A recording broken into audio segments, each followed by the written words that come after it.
Bismillahirrahmanirrahim.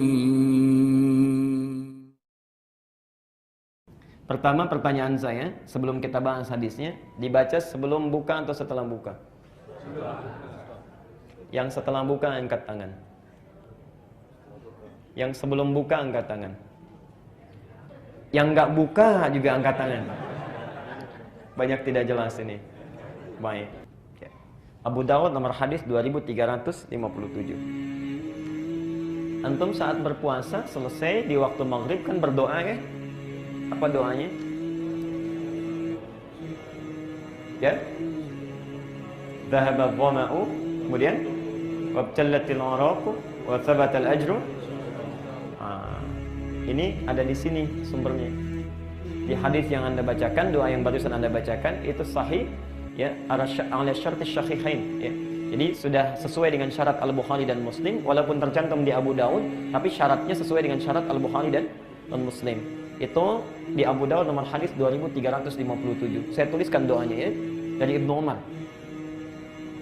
Kana Rasulullah sallallahu alaihi wasallam idza aftara, adalah kebiasaan, perhatikan, adalah kebiasaan ya, cara menerjemahkannya. Jadi Nabi terbiasa. Kalau Anda ingin baca doa yang lain banyak terbentang, tapi kebiasaan Nabi yang ini.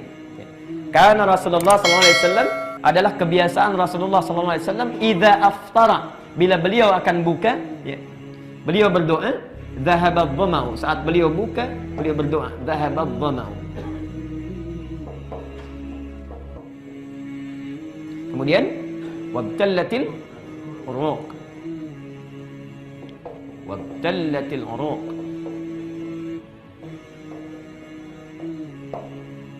Yang terakhir, ini poin pentingnya. Wa thabatal ajru insyaallah. Saya naikkan ke atas saja supaya lebih jelas karena ini pembahasan pentingnya. Wa thabatal ajru.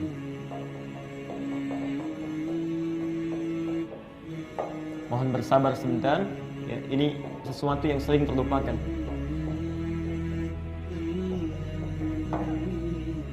Perhatikan sini. Dhahabadh dhama', umumnya diterjemahkan telah hilang rasa haus itu. Wabtallatil araq, dan basah tenggorokan. Wa thabatal ajru, dan tetap sekarang pahala dari Allah, ketetapannya. Insyaallah, bila Allah berkehendak dengan seluruhnya, dengan izin Allah maksudnya. Ya. Perhatikan. Pertama pertanyaan saya, sebelum kita bahas hadisnya, dibaca sebelum buka atau setelah buka? Yang setelah buka angkat tangan. Yang sebelum buka angkat tangan. Yang enggak buka juga angkat tangan. Banyak tidak jelas ini. Baik. Sebetulnya mau sebelum buka, mau setelah buka itu baik-baik saja, enggak ada masalah. Bismillah, kita minum air, lalu baca dhahabadh dhama', itu silahkan. Tapi kalau melihat siyak hadisnya, ya, siyak itu tanda-tanda dari katanya, kata-kata hadisnya, nampaknya lebih menunjuk kepada sebelum kita minum, ya, bukan setelah kita minum. Walaupun setelah kita minum pun silahkan.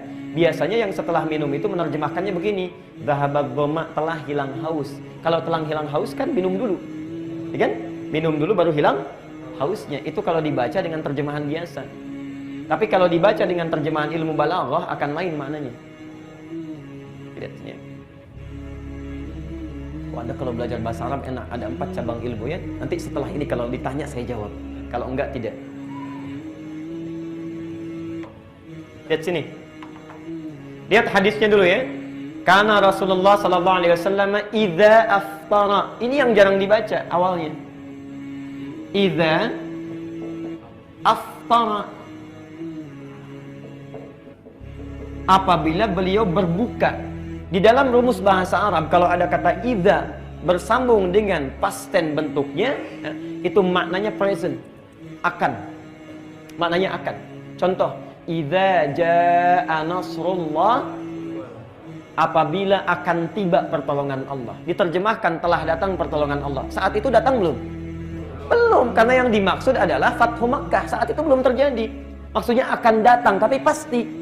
Jadi kalau ada idza bersambung dengan fi'il madhi namanya. Fi'il madhi itu maknanya mudhari, akan. Ya, jelas sampai sini? Jadi seakan-akan mengatakan kalau kita terjemahkan apabila akan berbuka maka dikatakan dhahaba dhamma. Kenapa kok ya Ustaz? Kenapa menggunakan kata bentuk past tense lagi? Telah.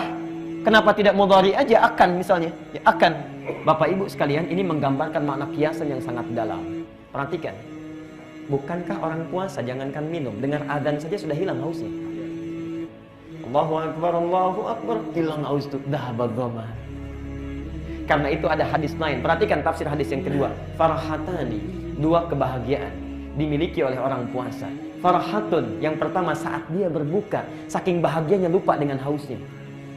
Karena farah itu kebahagiaan yang diungkapkan dengan tanpa mengetahui dan menyadari apa yang terjadi pada dirinya. Jadi kalau orang sedang wisuda, tiba-tiba loncat kepleset, itu sakitnya nggak dirasa, saking bahagianya. Di orang puasa itu saking bahagianya dengan adzan, belum minum pun sudah hilang hausnya. Itu farhatani. Dan yang kedua saat membawa pahala puasanya ketika menghadap Allah. Kalau dari sisi pendekatan bahasa nampaknya lebih tepat ya, sebelum kita minum itu kita berdoa dulu ya. Baru kemudian kita minum ya, bismillah, dhahaba dhamma wa btalatil uruq wa thabatal ajru insyaallah. Itu pendekatan, tapi tidak juga dipersalahkan kalau ingin kita baca setelah minum. Yang tidak tepat nggak baca doa. Ya. Dan akan basah tenggorokan itu poinnya bukan di sini. Poinnya adalah perhatikan ini.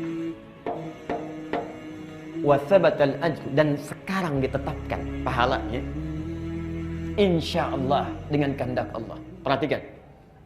Al-ajru tidak tersebut di dalam Quran. Termasuk dalam kalimat bahasa Arab kecuali menunjuk dua makna. Kecuali menunjuk dua makna. Satu, sesuatu yang langsung diberikan. Langsung diberikan. Anda kalau nanti haji atau umrah ya, di Saudi atau di negara Timur Tengah lainnya, ada taksi, itu di atasnya tulisan ujrah. Ya. Kalau Anda selesai mesti bayar. Bayar kontan. Ya. Ujrah. Dari kata ajrun. Ya. Cash. Ya. Langsung. Ujrah. Dari kata ajrun. Ada yang kedua sifatnya, ditangguhkan nanti. Nggak sekarang.